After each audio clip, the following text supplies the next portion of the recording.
antes lo hacíamos como por unidades separadas, ya estábamos en modo destilación, veíamos destilación, después absorción, eh, y veíamos todo junto, pues, diseño y todo, pero descubrimos que en general el entender la operación unitaria, los equipos, las dimensiones, la terminología es súper, súper compleja.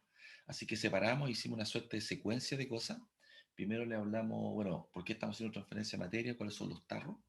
Y hoy día vamos a hablar de parámetros de diseño, operación, que en general en los cursos previos de operación unitaria yo lo veo que está más asociado a cálculo, pero a nosotros nos interesa que vean la parte de operación planta, la parte de diseño. Diseño es cuando tú especificas un equipo y es para mandar a comprarlo. ¿Ya? Aquí estamos hablando de cosas que son en las cuales ustedes se van a desempeñar en sus pegas, en sus trabajos. Esa es la gran diferencia de lo que estamos haciendo acá. Y el otro aspecto que lo hemos conversado con colegas que ya trabajan en la industria, o sea, que construyen plantas, operan plantas, son las dimensiones, los tarros. O sea, de repente yo he visto cálculo de un secador rotatorio de 1 gigawatt, pues, y 1 gigawatt es una central termoeléctrica. Entonces, por eso quiero enfatizar, va a estar súper cargada en información, pero de a poco van a ir aprendiendo. Entonces, optamos por hacer gradualmente esto. Bueno, entonces, como todas las clases, vamos a ver los resultados de aprendizaje. Cuando nos referimos a resultados de aprendizaje o learning outcome, nos referimos a lo que esperamos que ustedes sean capaces de hacer. ¿Ya? No es lo mismo una lista de contenido que es lo que van a ser capaces de hacer. Pero vamos a ver la distinción entre parámetro, operación y diseño. Y esto lo vamos a contextualizar en las distintas operaciones, destilación, absorción. Vamos a ver un poco de torres de enfriamiento, secado y secado. ¿Ya? Ahora, por favor, pongan atención acá a lo que hemos visto y lo que vamos a seguir viendo en las 3 primeras clases. Le hablamos de la operación unitaria, ¿no? Que es lo que es la absorción, la adsorción, el intercambio iónico, ¿cierto? Después vieron algunos equipos, tanto laboratorio como equipo planta. Hoy día vamos a seguir viendo el equipo un poco más en detalle. Vamos a hablar de criterios de operación. Criterios de operación son, por ejemplo, con qué reflujo opero, con qué presión trabajo una planta osmosis. Criterios de diseño. Tiene que ver, por ejemplo, con el reflujo en las torres de destilación, tiene que ver con la distancia entre los platos, el tipo de empaque, ese tipo que vamos a ver. Después, en la clase que viene, que es del lunes, vamos a hablar de rendimiento y capacidades. Por ejemplo, la planta osmosis, ¿de qué capacidad estamos hablando? ¿Ah? ¿Cuál es el rendimiento que tiene esa planta? Cosa que ustedes tengan en la cabeza ya un poco más números de ingeniería. ¿Ok? Y después ya entramos de lleno a la parte un poco más teórica, transporte molecular, vamos a hablar de difusión, vamos a hablar de los números adimensionales, de Pecklet number, que es del mezclado, y por qué conviene agitar. Y esta es súper, súper importante, por favor pongan atención todos acá, el corazón de toda la operación unitaria de transferencia de materia. Eh, trabajamos con la curva de operación, sí, la curva, perdón, es la curva de equilibrio, la curva de equilibrio, no de operación, es la curva de equilibrio. Voy a arreglar inmediatamente. Curva de equilibrio, ahí por favor corrijan. Es curva de equilibrio y la línea de operación. Eso lo vamos a ver más adelante, pero quiero que sepan hacia dónde vamos. La curva de equilibrio es Dios, es decir, lo que nos dio la naturaleza. Mientras que la línea de operación, está acá, la línea de operación, esa lo hacen los semidioses, es decir, los ingenieros químicos, ingenieros ambientales. ¿Ok? Quiero decir que ustedes la pueden manipular. Eso te permite operar el equipo. Y una vez que terminemos esto, nos vamos al diseño mismo. Es decir, yo voy a especificar una planta osmosis para mandarla a construir. Eso es lo que vamos a hacer. El scale-up, como toma datos de laboratorio y hace un escalamiento, por ejemplo, de una lixiviación de, de un tanque relave donde tú quieres sacar germanio. ¿Cómo hace el scale-up de la planta? El scale-up es el escalamiento, cómo se construye el tarro. Y después aquí hay un poco de modeling de la operación con los modelos para poder hacer predicciones. ¿Ok? Eso es más o menos lo que vamos a ver hoy día, es la parte de criterio, diseño y operación, pero quiero que tengan la big picture o la gran imagen de hacia dónde vamos, ¿ah? Y que ustedes tengan la claridad de que esperamos que ustedes sean capaces de hacer estas cosas. Entonces, Nicolás Sánchez, comentario al respecto, si se entendió lo que estoy tratando de transmitir. Nicolás Sánchez. Hola, hola. Sí, sí, se entendió. Bueno, una idea muy básica, pero es la parte de los contenidos, así que me imagino que ahora lo vamos a ver todo más en detalle. Ya, pero lo que está en rojo es la secuencia de todo el curso. ¿Y por qué lo estamos haciendo así? Partimos con que conozcan las operaciones, vamos a hablar de los tarros ahora, cómo operan, qué cosas tienen dentro, ¿cierto? Vamos a hablar de rendimientos, capacidades, después nos vamos a ir al fundamento del transporte molecular, y vamos a hablar cómo se diseñan estas cosas, línea de operación, ¿cierto? Curva de equilibrio, y su fin último es hacer diseño y scale up. O sea, yo te digo, mira, tengo, por ejemplo, estamos haciendo un trabajo ahora para, sí, ventanas, ellos tienen 600.000 toneladas de escoria. Yo tengo que hacerle un invento ahora. ¿Y ya dónde hacemos con esa escoria? Yo le quiero sacar el fierro y la quiero vender a Gerdau, el que hace reciclaje chatarra. ¿Entiendes? Entonces, tú tomas un desafío y aplicas operación unitaria. Eso es lo que queremos hacer. Como diablo, desarrollamos un proceso que permita eh, hacer, en este caso, uso de un residuo, estamos hablando de ventana que está cerrada en la planta, una fundición, a un nuevo producto que puede tener valor comercial. ¿Estamos claros? Nosotros hacemos cosas, hacemos inventos, hacemos ingeniería para tomar materias primas o reciclar materiales y generar un nuevo negocio. Esto para generar plata. Esto para reducir problemas ambientales. ¿Estamos claros que ese es el fin último? No es la ecuación de Bernoulli ni el coeficiente de transferencia de materia. Esos son solamente las herramientas que tú tienes.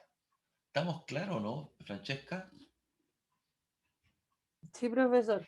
¿Ya? Porque esto es muy distinto de todo lo que han visto para atrás. ¿Ya? Esos son los elementos que necesitas para poder llegar a esto. ¿Ya? Sigamos. Entonces, ya un poco más en detalle de la clase de hoy. Hoy vamos a hacer una distinción entre los tamaños de las plantas, o sea, a partir de una escala laboratorio, piloto, una escala industrial, diferenciar entre lo que es diseño y operación. De aquí solamente a modo de ejemplo. El reflujo de una torre de destilación, Dana Castro, ¿qué es lo que era el reflujo de la torre de destilación? ¿Te acuerdas que lo vimos en la primera clase? ¿Te acuerdas? Dana, ¿está? Parece que no está Dana. Sebastián Abarca, ¿está? No, profe, no recuerdo bien. Ya, Disculpe. estamos claros que lo discutimos en la clase y lo vimos en la slide 1. ¿Ya? Sí, sí. Ujú. Entonces les pido que pongan atención y revisen el material, porque nos vamos a ir colgando lo que pasó para atrás. Gerardo Figueroa, ¿qué es lo que era el reflujo? No me acuerdo tampoco, profe. Ya, Disculpe. en una torre de destilación se separan dos componentes con distintas volatilidades, ¿cierto? Y parte del condensado que sale por el tope, para poner un ejemplo claro, cuando usted produce pisco, ¿cierto? El alcohol sale mucho más concentrado en el tope, ¿ya? Parte de ese concentrado se recircula, y eso es lo que se conoce como reflujo. Ahora, qué interesante. Uno parte con un reflujo mínimo como diseño para poder especificar la altura de la torre, pero también una vez que ya está operando la planta, el reflujo es un parámetro de operación. Por ejemplo, si varía mi alimentación, si yo aumento el reflujo, puedo tener un producto más concentrado. Entonces el reflujo funciona como diseño al inicio de tu diseño y después cuando estás operando el equipo funciona como parámetro de operación. ¿Ok? O sea, el reflujo es un parámetro de diseño y un parámetro de operación. ¿Estamos claros? Eso es lo que quería enfatizar. ¿Ya? Mientras que la presión de las membranas de osmosis reversa es un parámetro de diseño que tú tienes que asegurar que está en la planta, si no, tu membrana no funciona. ¿Ya? ¿Alguien tiene alguna idea de qué presión estamos hablando en una planta de osmosis desaladora de agua de mar? Eh, Annalise, ¿alguna idea? Especula. ¿De cuánta presión estamos hablando? Ay, yo especularía como hasta 60 bar. O sea, yo 60. espero que sea alta. Está muy bien. Y fíjate que está relacionado con la presión osmótica. ¿Ya? Este número freak, anótenlo. Uno tiene del orden de un PSI de presión por cada 50 miligramos litros de iones. Eso es como un dato freak, ¿cierto? Por tanto, el agua de mar que tiene 35.000 ppm o 35.000 miligramos litro, tiene una presión una presión osmótica de 350 a 400 psi. Sin embargo, las plantas de osmosis operan a 1200 psi. Estamos hablando de cerca de 80 bar. O sea, 1200 dividido en 15, 14,697, ¿cierto? ¿Estamos claros? ¿Analiz? ¿Analiz? Sí, ¿Ya? O sea, una planta osmosis opera a 1200. Si tú no generas los 1200 psi, no va a operar la planta. ¿Estamos? Después la misma planta osmosis tiene una configuración. Profe, ¿Sí? ¿puede decir de nuevo la relación que no escuché bien? Ya, el número Frick es un PSI de presión osmótica por cada 50 miligramos litros de iones disueltos. Como el agua de mar tiene 35.000 ppm, puede variar 35.000, 37.000 ppm, que es lo mismo que decir miligramos litro, ¿ok? Eso te da una presión de 350 a 380 psi. Sin embargo, la operación es a 1200, que lo voy a dejar con la curiosidad, no les voy a contar nada, porque este curso también está en las PDF de las versiones antiguas, ¿ok? Donde también hablamos de los pasos y las etapas. Así que no les va a hacer mal revisarlo, para adelantar un poquito, ¿ya? Después vamos a hablar de las dimensiones de los equipos, qué tan grandes son los tarros. Y acá es para no equivocarse. Si me da un reactor de 1000 metros cúbicos, me voy a asustar. Pero si me da un estanque de 60.000 metros cúbicos, puede ser. ¿Ah? Los estanques de metano que están ahí en ventanas son de los 60.000 metros cúbicos. Puede ser, ¿ya? Pero no un reactor. Entonces aquí la idea es que manejemos ciertos valores para que te tengan criterio. Por ejemplo, hay un reactor autoclave. Ignacio Soto, ¿te acuerdas de lo que hablamos de los reactores autoclave? Recuerdo que lo mencionó, pero no ¿No se sabría acuerda? explicarle qué hacían. Ya. Bueno, esa es la idea. Creo que no sé si se fijan, estoy intencionando justamente todos los términos, los estoy repitiendo en distintos contextos, cosa que después cuando estemos diseñando sepa lo que es el reflujo, sepa lo que es el tiempo de residencia, sepa lo que es un tarro autoclave. ¿Me explico? Por eso lo enfatizamos, ¿ya? Mira, el reactor autoclave es un reactor que trabaja a presión, con la idea de trabajar a mayor temperatura, trabaja a presión para que el agua no se vaporice, ¿ok? Y con eso lo que tú logras, escuche bien, al trabajar a presión, tú logras reacciones químicas que sean realizables, es decir, lo que baja es la energía de activación. Eso ustedes lo ven en reactores químicos, pero el reactor autoclave es la forma de operar en alta temperatura sin que se vaporice el agua. Entonces, en secreto, hace 20 años atrás, Molimet, en secreto, instaló dos reactores autoclaves de 60 metros cúbicos que operan a 20 bar. O sea, imagínense los monstruos, ¿sí? Y para lixiviar concentrado molibdeno con ácido y todo. Hace unos 6 años atrás participé en un proyecto para hacer un piloto, un reactor autoclave. El único que hay en Chile, de 100 litros. Nos creíamos la muerte. Eso para que vean cómo la academia avanza comparativamente con la industria privada. Nos creíamos la muerte, de hecho somos los únicos que tienen un equipo piloto para esto. Y la industria en secreto ya había partido, ¿ya? Entonces, todo lo que tiene que ver con tratamientos de relave para extraer elementos pasa por reactor autoclave. Y justamente estos son de 60 metros cúbicos. 60 metros cúbicos es un monstruo relativamente grande, ¿ya? ¿Qué es lo interesante de este cuento que les digo ahora? El que especificó, puso en operación, es nuestro colega Fernando Spergues, que fue profe usted en algunos de los talleres, y él entró a trabajar conmigo, trabajamos juntos en proyectos por su expertise en autoclave. Autoclave es un reactor de lixiviación que es relevante en lo que va a ocurrir en la nueva minería en Chile. ¿Estamos claros? Que se lo estoy diciendo explícitamente, ¿ya? Una cosa importante de los equipos es lo que llamamos el tiempo de residencia. Para hacerlo corto, el tiempo de residencia es el tiempo que permanecen los fluidos dentro de un reactor. Y normalmente se calcula como el volumen efectivo dividido por el caudal, ¿ya? Eso, siempre vamos a estar jugando con el tiempo de residencia. El tiempo de residencia no va a determinar la conversión, el tiempo de residencia no va a determinar el tamaño del equipo. Y aquí es bien importante. Tiempo de residencia es muy grande, 60 minutos, 2 horas, implican equipos gigantes, ¿ya? Lo cual es malo. Tiempo de residencia corto de 1 segundo, 2 segundos son equipos chicos, y el caso típico de un tiempo de residencia de 3 segundos en un secador spray. ¿Ya? Ya vamos a llegar a eso. Después el porcentaje sólido es un parámetro bien limitante porque está relacionado con el mezclado. Si tú tienes mucho sólido, no logra un buen mezclamiento, tanto en reactores autoclave, tanto en reactores de lixiviación. ¿Ya? Y aquí el punto a enfatizar, que no está anotado acá, el tamaño de partícula. Si yo tengo un tamaño de partícula muy pequeño, va a afectar la reología, o decir la viscosidad aparente de la pulpa, y por tanto voy a tener que trabajar con menos porcentaje sólido. Entonces aquí, ojo, porcentaje sólido y tamaño de partícula. Yo trabajo en un rango muy restrictivo por la reología, por un lado. Este tema también lo vamos a volver a abordar. Después, cuando hablamos de criterio de diseño relevante, yo creo que se los voy a adelantar inmediatamente. Esto anótenlo. Las torres de destilación, la presión de operación de las torres de destilación, fíjense bien, está determinada por el tipo de refrigerante que tengo en el condensador. No tiene nada que ver ni con los componentes ni con los materiales. Es qué refrigerante tengo, es lo que me va a permitir establecer la presión de operación de la torre de destilación. Eso nunca lo entienden, por eso lo enfatizamos.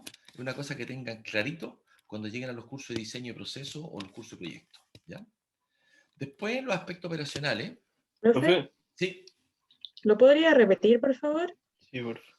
claro, Sobre la presión de operación. es que lo voy a ver en destilación, pero solamente quiero que a este nivel digan, la presión de operación de una torre de destilación va a ser función, la que yo voy a especificar en diseño, va a ser función del fluido refrigerante que tengo disponible.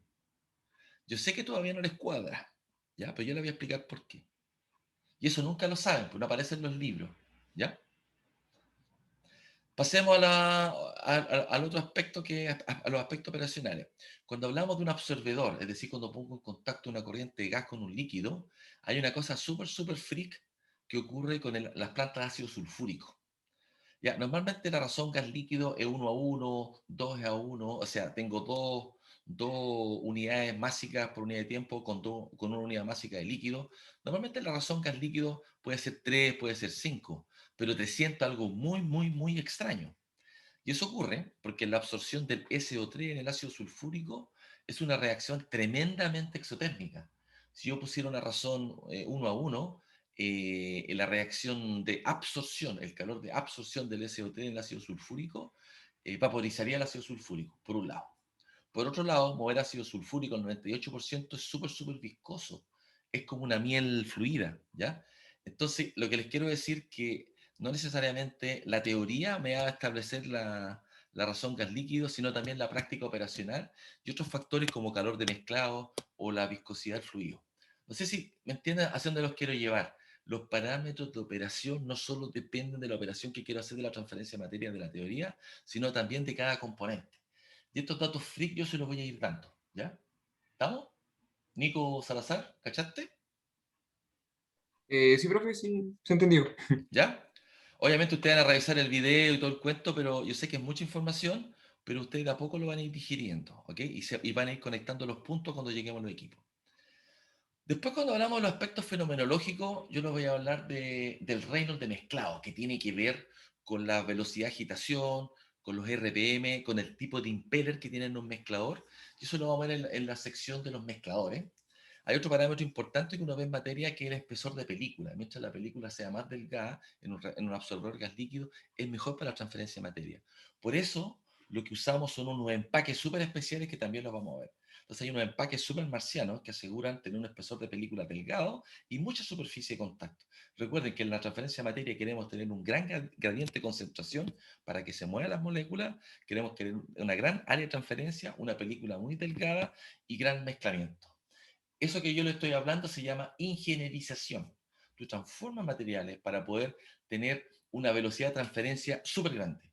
¿Por qué me interesaría tener una velocidad de transferencia súper grande en un proceso? ¿Por qué estoy buscando eso? Eduardo Villar. ¿Por qué quiero tener una velocidad de transferencia súper grande? Especula, Eduardo. Especula, Eduardo.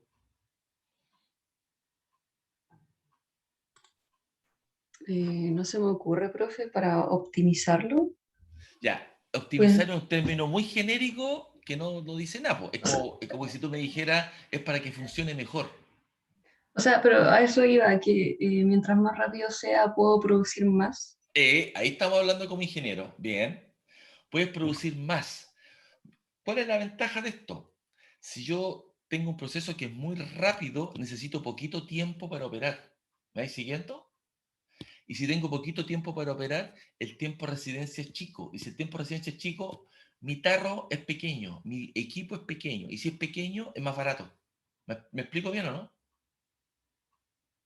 Por eso yo tengo que ingenierizar, por eso tengo que aumentar el área de transferencia, por eso tengo que aumentar el mezclado, porque yo quiero producir equipos que sean más pequeños. ¿Y por qué quiero que los equipos sean más pequeños, Cristian Giovine? ¿Por qué quiero que sean más pequeños los equipos? En parte lo acaba de decir, para que una sea más barato. Y Exactamente, reducen lo que decimos en ingeniería de procesos, el CAPEX. El CAPEX es el Capital Cost. Por eso nos pagan para hacer procesos que sean rápidos. Y cuando hablo de ingenierizar, estoy hablando de aumentar el área de transferencia, aumentar el reino de mezclado, disminuir el espesor de película, mejorar el gradiente de concentración, mejorar la capacidad de transporte en el fluido. ¿Se fijan? Por eso hacemos la ingenierización, inventamos aparatos, inventamos cosas, inventamos tecnología. ¿Ya? ¿Estamos? Profe, ¿Sí? ¿pero qué pasa cuando limita, por ejemplo, el tiempo de residencia de algún reactor o como, digamos, como factores de los equipos, más que de la rapidez o como el nivel de producción que se está llevando? ¿A qué te refieres factores que limitan? Que limitan, por ejemplo, el tiempo, que tiene que hacer que demore más independiente del tamaño del equipo. Ya, mira, por ejemplo, si yo trabajara a temperatura súper baja, y aquí hay un ejemplo súper bonito en el capítulo de lixiviación, mira, ahí tenemos un caso, un proyecto en que trabajamos, lixiviación de oro refractario. Ya, ahí recuperábamos un 20% y se demoraba 2 horas. Por tanto, el equipo era grande, recuperabais poco. Pero si este proceso lo realizamos a alta temperatura, la cinética del proceso aumenta y logras conversiones mayores. Te lo estoy simplificando, un poquito más complejo lo vamos a ver en la parte de lixiviación de oro refractario. Y al hacer ese proceso, al trabajar en un reactor autoclave que es más caro, mira, que es más caro, voy a inventar los números, pasamos de 100 metros cúbicos a 2 metros cúbicos, un equipo que es más caro, pero es mucho más chico. ¿Te fijas? Entonces los factores que te limitan tú todavía los puedes modificar. En el caso de los manejos de sólidos es un factor súper limitante. A mí me gustaría tener partículas súper chicas en un reactor de lixiviación sólido-líquido, pero si son de 20 micrones, la viscosidad aparente se dispara mucho y solo podría trabajar con un 20% de sólido. Mientras las partículas son más chicas, no puedo trabajar con mucho porcentaje de sólido, si no esta cosa no se mezcla, se forma como una pasta. Entonces ahí ya perdí, ¿me explico? Entonces no puedo trabajar a 20%, a 20 micrones, porque trabajo a 20% de sólido y pierdo capacidad de proceso. Pero si trabajo una malla 60, unos 150 micrones, puedo trabajar un 40%. Entonces tengo más capacidad de proceso, pero pierdo un poco con la velocidad de transferencia. ¿Me estoy explicando bien? Hay un trade-off. Y ese trade-off te lo va a dar el costo del equipo. ¿Ok? ¿Me ¿Sí? explico bien, no? Por eso Sí, hacemos sí. ingeniería, no es la solución. Nosotros diseñamos y consideramos los factores y las variables. ¿Ah? Pero hay que entenderla. ¿Mm? No es el puro coeficiente de transferencia de materia. ¿Estamos? Esta clase la voy a grabar de una y en los tiempos ustedes van a estar viendo la número de slides para que logren llegar al punto que quieren revisar. ¿Estamos? No voy a hacer pausas. Bueno, resultado de aprendizaje. Esto es justamente lo que estamos discutiendo, analizar los parámetros de diseño principales de equipos que llevan a cabo un proceso de transferencia de materia, analizar los parámetros de diseño, identificar los aspectos operacionales, lo que yo les decía, fíjense que la absorción del SO3 que en ácido sulfúrico, la razón gas líquido es 300, chuta, ¿por qué ocurre esto? ¿Por qué tiene que operar así? Diferenciar la operación del diseño. Y aquí mucha atención, esto es un gran problema en los estudiantes de ingeniería de procesos. Ustedes en transferencia de calor aprenden a especificar el área, pero cuando llegan al curso de control automático, el área ya no la manejan, el área es fija, el área del intercambiador está fija, a menos que sea un intercambiador de calor con nivel, donde tú controlas el nivel de inundación. ¿Okay? Entonces, cuando llegan a control, cuando llega a operación, tú controlas la transferencia de calor por la LMTD. ¿Me explico? Pero no por el área está fija. Controlas la transferencia de calor por la velocidad de los fluidos, puedes cambiar los reinos. Entonces aquí es distinto el diseño que la operación. ¿Ya? Yo no puedo cambiar el número de tubos, en un intercambiador de calor. ¿Estamos? Sí, puedo cambiar la inundación, puedo cambiar el área si es que un equipo que funciona con inundación. ¿Ya? Entonces eso es lo que queremos enfatizar acá. Después, manejar los principales criterios de diseño. ¿Ah? Aquí estábamos hablando, oye, ¿cómo diablos se especifica la presión de una torre de destilación? ¿Cómo diablos se especifica la razón gas líquido en un absorbedor? ¿Cómo diablos especifico, cómo especifico qué empaque en un absorbedor es mejor que otro? Eso es lo que vamos a ver. ¿Estamos? ¿Estamos, no? ¿Ignacia? Estamos. ¿Sí? ¿Ignacia? ¿Estamos? Sí, profe. Ya, aquí, solamente para que tengan concepto. Cuando hablamos de diseño, estamos hablando de las dimensiones, la altura, el diámetro, el volumen, las capacidades, cuántas toneladas hora procesa, cuántos metros cúbicos hora procesa, las condiciones a las cuales nosotros diseñamos un equipo. Yo digo, este equipo va a operar a este tiempo de residencia. Lo que no significa que cuando esté operando, si yo cambio el flujo, cambio el tiempo de residencia. Acuérdense que el tiempo de residencia es volumen partido por caudal. Entonces yo te garantizo que este equipo va a operar bien a estas condiciones, ¿ya? Presión, temperatura, flujo, ¿ya? El diseño es, por ejemplo, en un absorbedor, la altura del empaque. El reflujo, uno diseña un reflujo mínimo, parte con un reflujo mínimo y lo multiplica por 1,3 y es el método del McKay-Thiel, que lo vamos a ver en las clases de destilación, ¿sí? Entonces uno parte con un reflujo para el diseño y eso me da el número de etapas. Uno dice, este es el área de transferencia y la distancia entre platos, o sea, la altura entre torres va a depender del número de platos y la distancia entre platos, y la distancia entre platos depende si tiene espuma y viene dado por el fabricante. Aquí no hay que estudiar mucho, no viene la teoría, ¿te fijas? Y les voy a mostrar unas tablas cómo se especifica, ¿ya? Y después la operación, flujo, temperatura, presión, que tú las modificas, esa es la diferencia, tú puedes cambiar esta operación, ¿ya? Para nuestra operación es la caída de presión. Esto anótenlo, la caída de presión es algo súper restrictivo, tanto en la destilación, los absorbedores, en los adsorbedores. La caída de presión me limita muchas cosas. Después hablamos del nivel de inundación, en qué modo estoy operando un equipo. Y aquí nuevamente aparece el área de transferencia. ¿Por qué digo la transferencia? ¿Por qué? El área de transferencia yo la puedo manipular. Por ejemplo, si reduzco el tamaño de burbuja, mejor la transferencia. Si tengo un material y voy a hacer lixiviación y reduzco el tamaño de partículas, aumento la transferencia, pero me limito por la rheología. Entonces, yo siempre, la operación son cosas que yo puedo modificar mientras estoy corriendo la operación, ¿sí? Y los diseños son más asociados a dimensiones y parámetros con los cuales debería operar. Esa es la diferencia entre diseño y operación, y lo que vamos a ver ahora para cada equipo vamos a ver ejemplos de esto, ¿ok? Eso es lo que vamos a ver. En Profe, destilación, ¿sí? una duda, ¿qué es la razón OA? Perfecto. En el absorbedor gas líquido estamos claros, ¿cierto? Tanto absorbedor como stripper o desorbedor.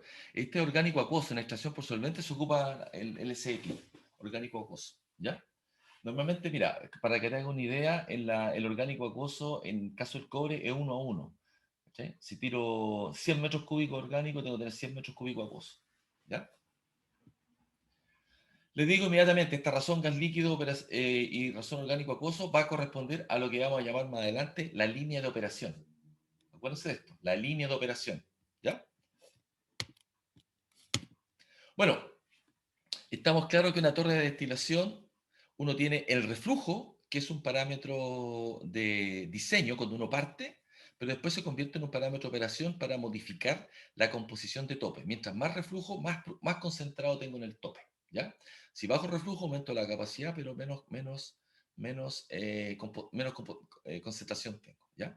En el caso de la torre de destilación, el parámetro de operación clásico para controlar la concentración de producto es el reflujo. ¿Ya? El otro parámetro que no está acá, de operación clásico, es la temperatura del hervidor. Esto que está acá. Cuando hablamos del duty o carga térmica, es un parámetro que me interesa para ver tema de eficiencia energética, que quiere decir cuánta energía térmica le estoy colocando a esta cosa para que opere. Y aquí cómo se conectan. Si tengo más reflujo, parte del producto se devolvió, la carga térmica me va a subir el duty. ¿Se fijan? Dentro del parámetro de diseño, mira, aparece el nuevo reflujo mínimo. Entonces vamos a ver en un gráfico en McKay-Thiel que uno parte con un reflujo mínimo, aplica un factor que es un 30% y en base a eso sigue diseñando. ¿Ya?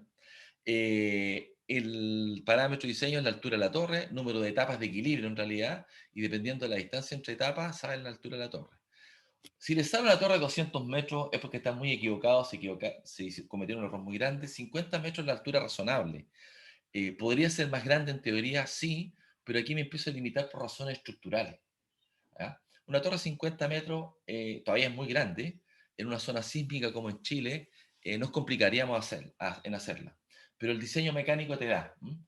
Hay torres de 200 platos, por ejemplo, de 200 platos. Para que tengan un feeling. Cuando tengo procesos muy difíciles de separar, cuando las volatilidades relativas son muy cercanas, necesito muchas etapas de equilibrio.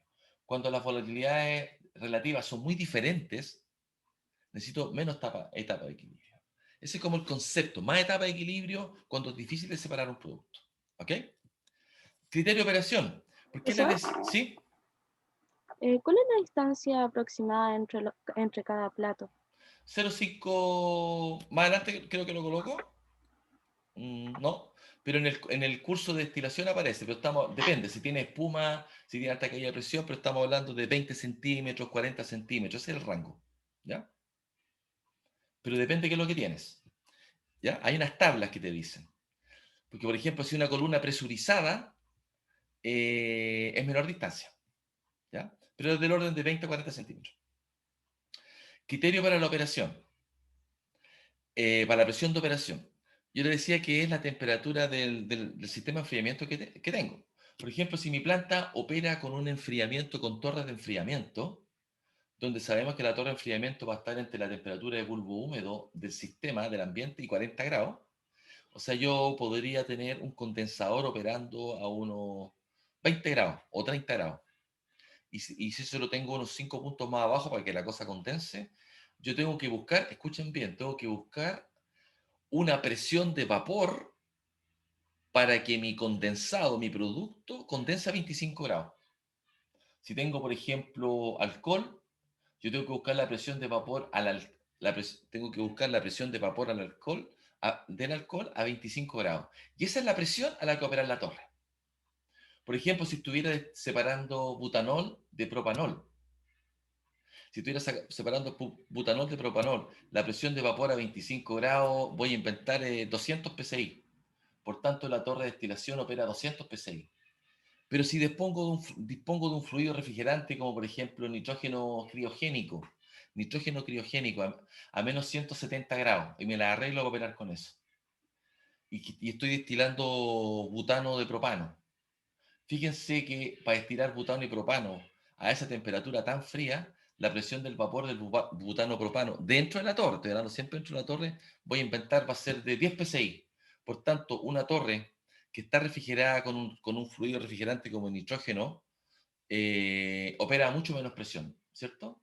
Y si opera con un circuito de refrigeración con torre de enfriamiento, con agua convencional, opera a alta presión. Y acá está el trade-off, ¿cierto? Si yo no quiero gastar en sistemas de enfriamiento, imagínate, en un sistema de enfriamiento con nitrógeno, que sí se puede hacer, para tener una torre con menor presión, para que tenga menor espesor de pared y es más barata, pero va a ser más caro al punto de vista de operación, porque necesito nitrógeno, puede ser un caso, o puede ser el otro caso, que ocupo agua de enfriamiento que es súper barata, pero una torre que es más cara, porque si la opero a 200 psi, el espesor es muy grande. ¿Ok? Entonces, por eso yo digo que el criterio para especificar la presión de operación está determinado por la disponibilidad del fluido refrigerante. ¿Ya? Porque el fluido refrigerante me determina la presión de vapor a la que va a estar condensando y con eso sé a qué presión tiene que operar la torre. Nicolás Sánchez, ¿entendiste este punto? Nicolás Sánchez. La verdad es que no mucho. Ya, te sugiero que reemplace el concepto de presión de vapor. Ya. Presión de vapor. En presión de vapor están guateando si no entendieron esto. ¿Ya? Es la presión de vapor que tengo aquí en el último plato. ¿Ya? Y eso está determinado por la temperatura a la cual lo enfrío. Hay un equilibrio. Tú mismo, Nicolás Sánchez, no te vayas, Nicolás Sánchez. Sí, sigo aquí. ¿Ya? Mira, si yo tengo una temperatura, no sé, de 100 grados, ¿Cuál es la presión de vapor del agua?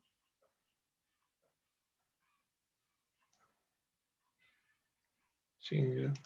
¿Más? No, dímela al tiro. La presión de vapor del agua. Mm, Ya, por eso digo que están guateando en el tema de presiones de vapor. Tienen que manejarlo. Ya, Carlos Araya. Carlos Araya. ¿Sí? Si yo voy a la montaña con una marmita, estoy en el Aconcagua Campamento Nido de Cóndores, que entre paréntesis sí he estado a 5.500 metros de altura. ¿A qué temperatura hierve el agua? A una menor presión que la presión atmosférica. Mira lo que te pregunté. ¿A qué temperatura hierve? Tú me habláis de presión Ah, atmosférica. perdón. Ah, sí, pensé que me estaba preguntando por la presión. ¿Sí? ¿A qué temperatura? A una menor temperatura de los 100 grados Celsius. Ok, estamos hablando de 60 grados, ¿ya? Ya. Porque la presión de vapor es media atmósfera. Escuchen bien esto. De hecho, para poder medir altura o presión barométrica, lo que hacía Livingstone, explorador en África, tenía una tetera con un termómetro. Entonces, al momento que empieza a hervir, perdón, a evaporarse el agua, salen burbujas de vapor, tú mides la temperatura y con la temperatura, si la temperatura es más baja, quiere decir que tiene una presión atmosférica menor, porque se está escapando el vapor. ¿Me explico, no? Entonces, yo creo que están guateando en eso. Les pido que revisen concepto de presión de vapor. Yo lo voy a volver a consultar en la clase que viene, porque hay cosas que tienen que venir antes con esto. ¿Ya? Ya. Cuando hablamos de diseño, esto es una torre en corte. Fíjense, para entender un poco, el vapor sube. Acá hay como una especie de plato donde burbujea el vapor. ¿Sí? Ese vapor pasa a la siguiente etapa, pasa a la siguiente etapa, mientras que el líquido cae y se forma una capa de líquido acá, ¿cierto? Una capa de líquido acá, y el líquido que sobra rebalsa, inunda el siguiente plato, rebalsa, inunda el siguiente plato. Por diseño, yo puedo tener este otro diseño que es más sofisticado, donde en esta etapa rebalsa por esta esquina, después sigue rebalsando. Yo elijo el aparato dependiendo de la capacidad. Si tengo mucho líquido, tengo que tener este equipo que tiene más capacidad de descarga, tiene el doble de capacidad de descarga. Son parecidos en tamaño, ¿cierto? Y acá es como se ve lo que va ocurriendo en el esquemático de este plato, ¿ya? Entonces yo mantengo un nivel de líquido y pasa el vapor. Ahora, ¿qué riesgo tiene esto? Si yo tengo mucho vapor, literalmente escupo el líquido. Eso se llama, técnicamente, se llama cuando estoy en modo inundación. Cuando estoy en modo inundación, o perdón, cuando esto salpica se llama whipping, lloriqueo, empieza a llorar la torre. Así se llama técnicamente. Si ustedes ven acá, esto yo no lo inventé, se llama whipping. Cuando tu presión de vapor es tan baja y el líquido se devuelve y pasa por los orificios, empieza a lloriquear la torre. Entonces, la razón vapor líquido en el caso de la torre de destilación tiene que cumplir este rango. Si yo, donde está la razón líquido-gas, con un factor de las densidades, y acá está la velocidad del vapor que está pasando por la torre, este es el rango de operación por la cual yo me puedo mover. Por tanto, yo no puedo mover infinitamente el reflujo. Yo no puedo mover infinitamente la cantidad de líquido. Estoy limitado para que se genere el contacto gas-líquido acá, ¿ya? Esto lo vamos a volver a ver con video y todo, pero solamente quiero que entiendan que en diseño yo especifico como el tarro, pero en la operación estoy limitado para no pasar estos dos extremos que se llaman whipping, lloriqueo, e inundación, flooding. La inundación ocurre cuando tienes muy poco vapor y no sale el vapor y se llena de líquido. ¿Ya? El whipping ocurre cuando tienes mucho vapor y salpica el líquido para todos lados. ¿Ya? Entonces, ambos extremos son malos. Y eso es un tema de diseño que tiene esta destilación. Acá vienen algunos datos freaks solo para que entiendan que mientras la volatilidad relativa, que son el cociente entre presiones de vapor, por ejemplo, veamos uno súper degenerado, veamos agua con etilenglicol, las volatilidades relativas son muy diferentes. ¿Ya?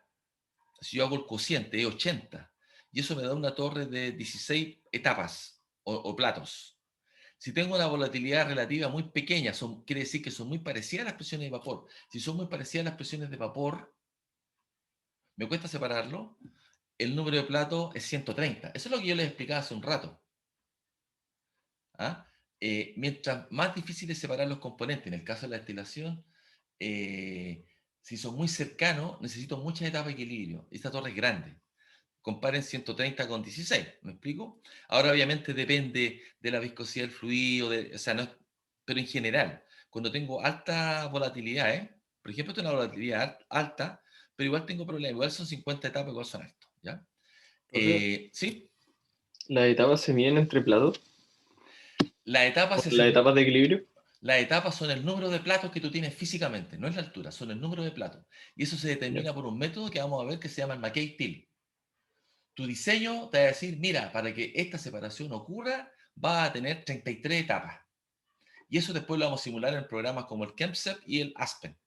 ¿Sí? Ahora la conexión que quiero que hagan es que la volatilidad relativa versus la cantidad de platos. Me cuesta separar más platos.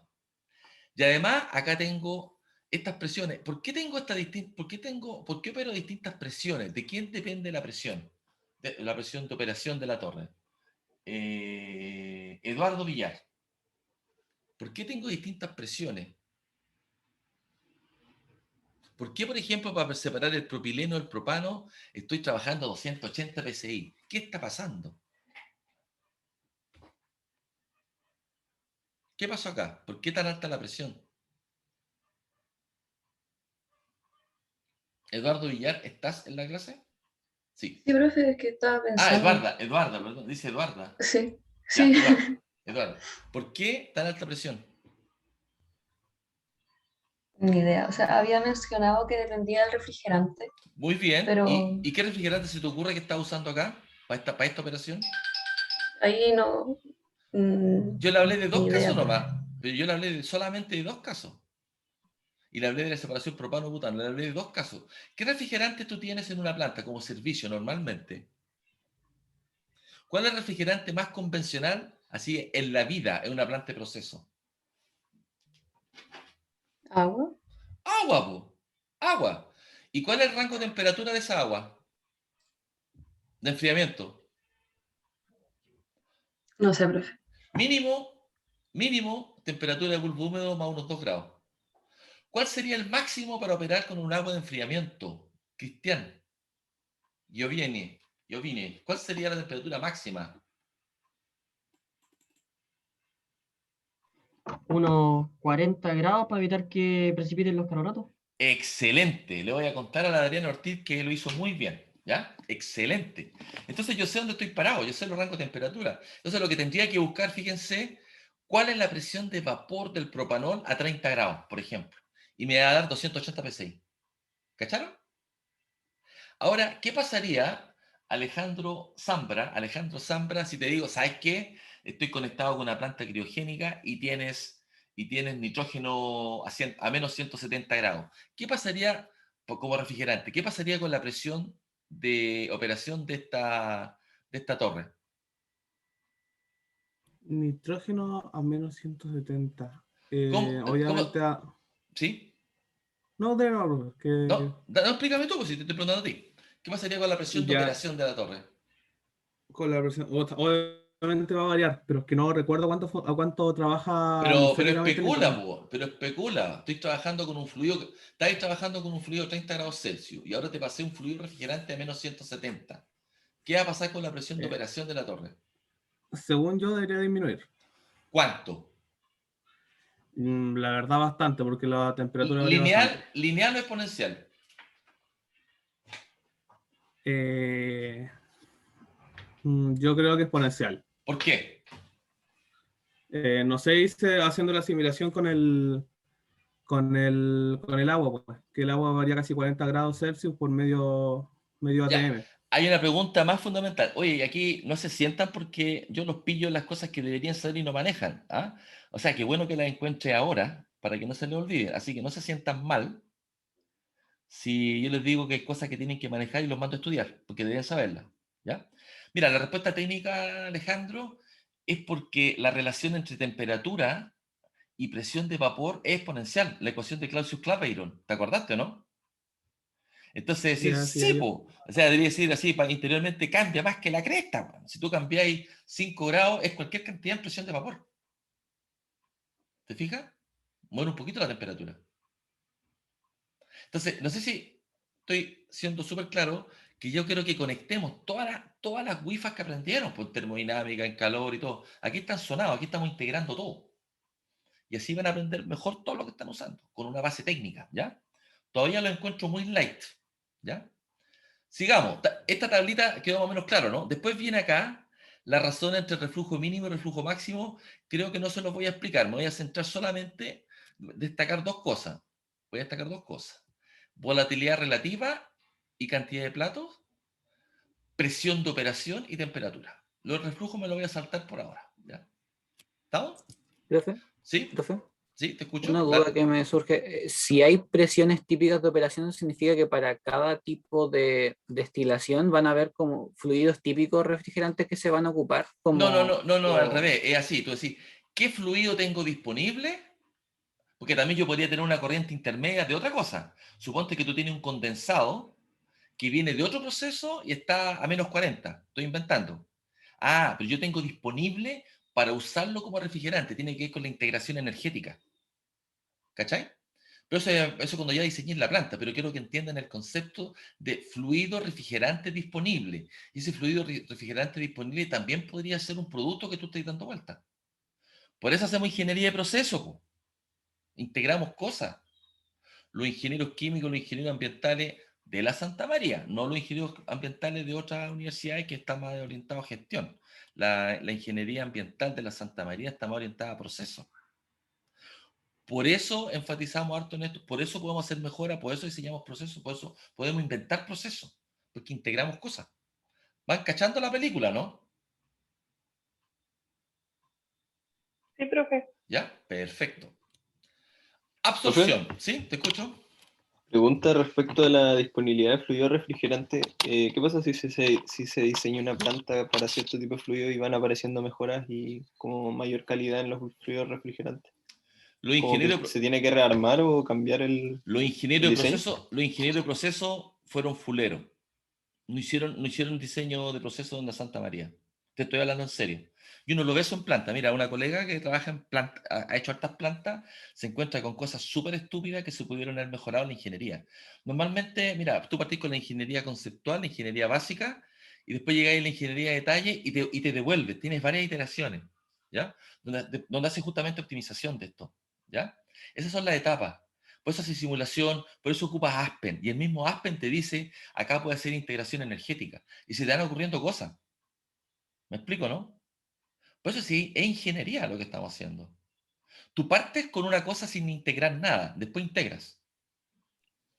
Ya, pero en la optimización llega algún punto que, por ejemplo, la presión de operación va a tener que cambiar sí o sí y eso cambia también la modificación del diseño de la planta. Absolutamente, por eso tenés que trabajar con simuladores Cototo. Mira, a ver, ya, mira, les voy a contar un caso. En estos momentos, Camila Salvo, exalumna, hizo la memoria conmigo, está trabajando en ventana en GNL. ¿Ah? Entonces, cuando ellos reciben el metano a presión, este metano, cuando tú le bajas la presión, se desorbe, pasa a una presión más baja, ocurre el efecto Joule-Thomson. Martín Castro, ¿qué es lo que hacía el efecto Joule-Thomson? No lo recuerdo, profe. Ya, aquí los voy a retar. Yo me esfuerzo mucho por repetirle cosas, les comparto cosas súper freak que no están en los libros, para que las estudien y las manejen, no para que queden botadas.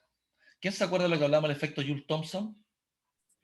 El efecto Joule-Thomson había explicado de que cuando se hace una expansión repentina hace que se enfríe muy rápido. Había hecho con el acid process. Exactamente, exactamente. Ahora, ojo, depende de qué coeficiente. No todos los fluidos tienen esa capacidad, pero voy a inventar. De 200 hay 3 que no. La mayoría lo hace. Si tú expandes un gas, expandes cloro, expandes metano, expandes oxígeno, expandes nitrógeno, expandes aire, se produce un congelamiento. ¿Ok? Eso mismo pasa con el metano. Entonces, cuando llega el metano en buque, no sé, a alta presión, se expande, se produce mucho enfriamiento y como tienes pero mucha masa, tienes energía térmica ahí. ¿Y sabes lo que queremos hacer? Pero un secreto, queremos usar esa capacidad de enfriamiento para cristalizar agua de mar, los iones, y poder desalar agua por enfriamiento. Ese se llama, cristalización criogénica. La Universidad de Cape Town, con una profesora que yo conozco, es colega, en la Escuela de Ingeniería Química de la Universidad de Cape Town, tienen un grupo fuerte en esto. Entonces, fíjese, ¿quién estaba hablando de las optimizaciones posteriores? ¿Quién estaba hablando de eso? ¿Recién? ¿Quién era? ¿Que me preguntó por las optimizaciones? Yo, ¿Quién es yo? ¿Carlos? Carlos, sí. Claro, mira, entonces, una vez que ya estás corriendo en la planta, tú sigues haciendo lo que se llama ingeniería de mejoras. Entonces ocupa esa energía térmica de frío para generar un nuevo proceso y producir agua. ¿Me cacháis? O sea, nunca termináis. Para eso están los ingenieros de proceso. Siempre estáis haciendo mejoras, integrando procesos, desarrollando otro proceso, generando nuevos productos. ¿Estamos? O sea, no termina con la planta. Ese es el ejemplo que quería darle. ¿Les quedó claro el ejemplo de la planta de gas natural o no? Pedro Tapia, ¿te lo imagináis o no? O sea, lo que me dice sí, las dimensiones no. No, claro, es que yo no me acuerdo de las toneladas, pero tú mismo acuérdame. A ver, espérate. ¿Quién era? ¿A quién le dije? ¿Al Alejandro? No. ¿Quién está hablando? ¿Alejandro? No, Pedro. Pedro. Tú mismo mándame un correo para que le pregunte a Camila Salvo para que me dé esos datos. De hecho, es una tesis doctoral en la industria que vamos a hacer con la Aldonza en este tema. No sé si estoy yo involucrado, pero me pidió ayuda para la parte de diseño de proceso. O sea, lo que le estoy contando son cosas en las que estamos trabajando. ¿Ya? Bueno, ¿cómo estamos en la hora? Mal. ¿Por qué hasta las... hasta En 10 minutos, creo. Ya. Vamos a terminar con absorción, pero después vamos a tener que volver a esto. Solo para entender los tarros, cuando hablo de absorción gas líquido, hay varias formas de hacerlo. Esta es una torre que tiene platos, yo le voy a mostrar los platos. Hay otras que tienen unos empaques, como un anillo. Hay unos que funcionan con gotas, yo tiro líquido, este sería un wet scrubber. Y hay otro donde inyecto gas, burbujas. De nuevo, este tiene burbujas de gas para que se ponga en contacto con el líquido. Este tiene gotas de líquido con una corriente de gas. Este tiene un empaque donde el líquido va mojando el empaque y se pone en contacto con el gas que pasa en los intersticios. Este tiene unos platos donde burbujean los platos con un orificio que los vamos a ver, ¿sí? Y se pone en contacto. Para hacerla más corta y visualizar esto, voy a mostrarla inmediatamente. Estos son los empaques. La torre empacada, que está acá, ese empaque, son estas cosas que tiene acá adentro. Lo que busca es que el líquido moje esto. Cuando hablo de plato me refiero a algo tan ordinario como este plato perforado, algo más sofisticado como eso y algo más elaborado como estos que vienen con unas campanitas, ¿ya?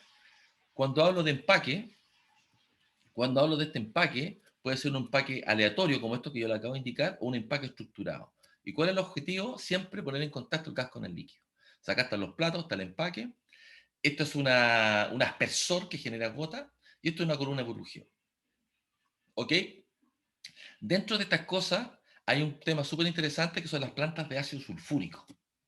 Quiero un ambiental. Levanten las manitos los ambientales. Levanten las manitos los ambientales.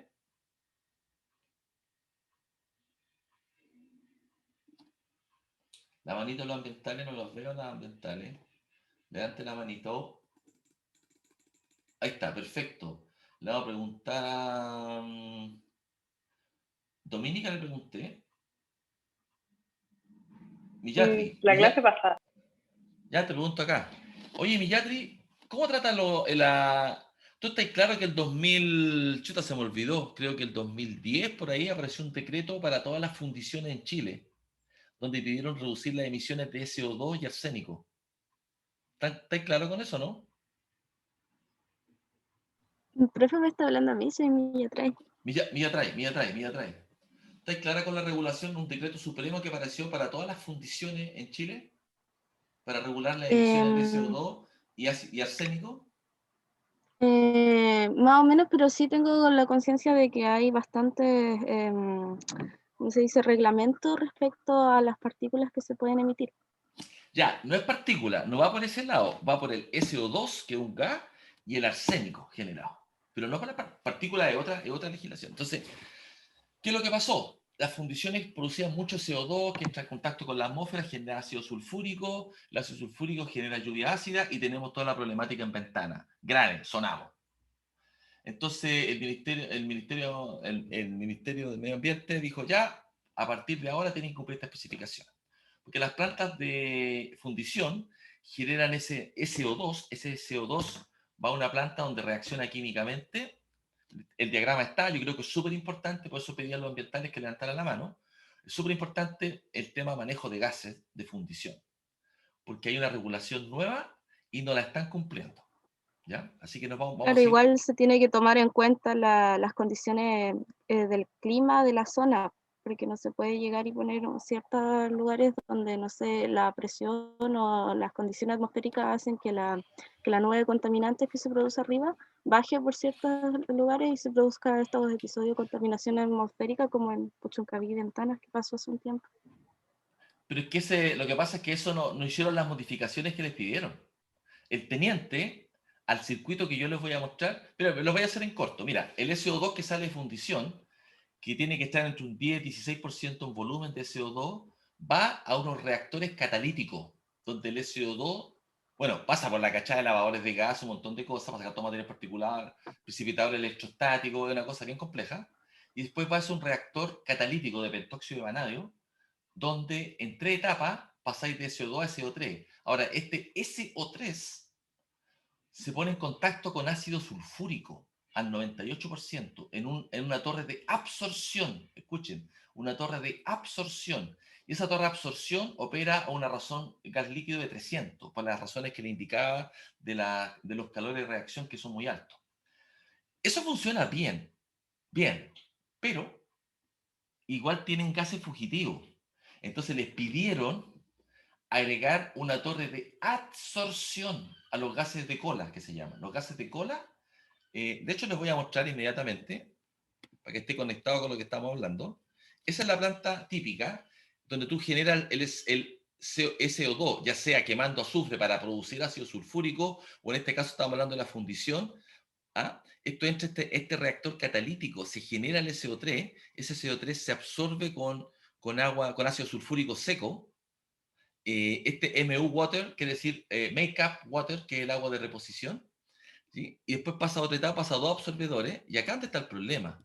Este stack o esta salida no estaba cumpliendo la norma. Aquí tuvieron que instalar un equipo de adsorción, ¿ya? Para poder cumplir la norma. Entonces, lo que les quiero decir, lo que preguntaban de las mejoras, de repente tú tienes que hacer mejoras, y le dieron 5 años de plazo. Ahora, le dijeron, oye, las fundiciones contaminan. La mejor solución, ¿saben cuál es? Cerrar todas las plantas. Cerrar todas las plantas y dejar que los chinos y japoneses maquileen. ¿Ok? Pero esa solución nos genera un riesgo porque quedamos a la merced de la venta de concentrado, en tema de estrategia. Entonces ya, ¿saben lo que podemos hacer? Vamos a tener que gastar muchas lucas por un tema ambiental para cumplir las regulaciones y vamos a tener que literalmente parchar las fundiciones. Así, escuchen bien, parchar las fundiciones, porque son tecnologías antiguas, no están operando bien, pero tenemos que hacerlo porque si no quedamos vulnerables económicamente. Entonces se dan cuenta que las decisiones no son solo ambientales, son estrategias de país. Eso fue lo que se hizo. Esto invirtieron como 5.000 millones de dólares. Estamos hablando de muchas lucas porque estas cosas son muy grandes, ¿ya? Y por eso se requiere mucha ingeniería de proceso. ¿Dónde entramos nosotros? A mí me tocó ayudar en transferencia de materia al Fernando Condori, que es el que opera esta planta en el Teniente. Le simulamos este reactor catalítico y después también trabajamos con el absorbedor. Y eso lo vemos en transferencia de materia, ¿ya? Aquí me estoy centrando en este absorbedor gas líquido con todos estos parámetros freak del ácido sulfúrico y del SO3, ¿ya? Vamos a volver esto a la próxima clase. Yo ya esta presentación se las envié, así que por favor quiero que la revisen y por favor revisen los videos, ¿ya? Cuando aparece un término, aparece una cosa, por favor búsquenlo, apúntenlo. Si hablé en tema de el efecto Joule-Thomson y no lo sabían, es porque tienen que saberlo, tienen que manejarlo. Si hoy día hablamos de presiones de vapor, también manejen. Si hablamos de volatilidad relativa, también manejenlo, ¿ya? En el caso de absorción voy a hablar de la ley de Henry. También hablamos de la ley de... No hablamos en este curso, pero la ley de Henry también la vamos a manejar, ¿ok? Vamos a hablar de la pérdida de carga en los lechos empacados. ¿Quién es ayudante de mecánica y fluido de este grupo? ¿Ayudante de mecánica y fluido? ¿Ayudante de mecánica y fluido? No tengan miedo, si no saben, está bien. ¿Quién? ¿Felipe? Yo, Felipe. Felipe. Oye, ¿cómo establezco la pérdida de carga en un lecho empacado, ya sea gas o líquido? ¿Qué modelo ocupo? Pérdida de carga en medio empacado. Felipe, es el modelo de Ergun. Y fíjate, tú mismo, Felipe, tú como soy ayudante mecánico y fluido, quiero que lleven el caso de lo que estamos haciendo con la empresa Bioconservación, que es pérdida de carga, los contrataron, una empresa europea, para estudiar la pérdida de carga de sus absorbentes. Quiero que vea el reporte para que le enchufe. Y ese conocimiento quiero que lo transfiera a ejercicio, porque es súper aplicado. ¿Te parece, Felipe? ¿Como ejercicios de mecánica de fluido? Sí, porque justamente es un poco más freak lo que estamos haciendo porque no saben cuál es la fracción de hueco. Pero ahí aparece la ecuación y todo. Quiero que vea el reporte, obviamente es confidencial, absolutamente confidencial. Ustedes son alumnos de acá en Santa María, pero quiero que vea, porque están los gráficos, están los cálculos, están las datas, para que entiendan esto de la pérdida de carga. ¿Por qué te enfatizo tanto en esto? Porque tanto la absorción y la adsorción de gases en un medio poroso, lo más limitante es la pérdida de carga. Y aquí dice, mira, fíjate acá. En la absorción, lo que más me complica es la caída de presión. En la destilación, la caída de presión. Si no logro la caída de presión, no me va a funcionar el proceso. Independientemente si tengo el absorbente más bacán del mundo, si tengo el mejor absorbedor, si tengo el mejor empaque. Entonces aquí está el trade-off, pérdida de carga. Y por eso tengo que entender cómo funciona. ¿Entiendes, Felipe? Sí. Pérdida de carga de la Bien. llegada. ¿Ya? Y ahí les voy a... Tú mismo acuérdame que te cuente el caso de negocio de la empresa Liquid cuando esta compañía que se llama Bioconservación le fue a vender los empaques. ¿Ya? Les puedo contar, pero no lo puedo grabar porque es confidencial. Pero para que vean la importancia de esto. ¿Con esto terminamos la clase? ¿Sí? ¿Estamos en la hora? Sí, profe. ¿Ya? Y ahora viene Pato Núñez, el bueno, el ayudante, para explicarle las reglas del juego y algunos detalles técnicos. Yo cierro esta Profe. clase, ¿sí? Respecto al control del lunes, ¿va a entrar hasta toda la clase del día o solo hasta lo que alcanza a pasar? Lo que está grabado en videos es lo que yo pregunto. De hecho, yo tomo los videos, salen las preguntas freak y de ahí hago las preguntas. ¿Estamos? Ah, ya, ya. O sea, Gracias. lo que está en los videos es lo que voy a preguntar. Ya. ¿Estamos? Profe, ese control, ¿Ah? ¿qué modalidad va a tener? ¿Qué modalidad va a tener el control? Son pruebas en línea. Buena pregunta. Tú misma pídeme que te mande algunos ejemplos de pruebas en línea. No necesariamente de esta materia, porque es como especial, pero para que tenga una idea de qué tipo de preguntas hacemos. ¿Te parece? Ya, bueno. Y de hecho, es así. Trabajamos con pruebas que son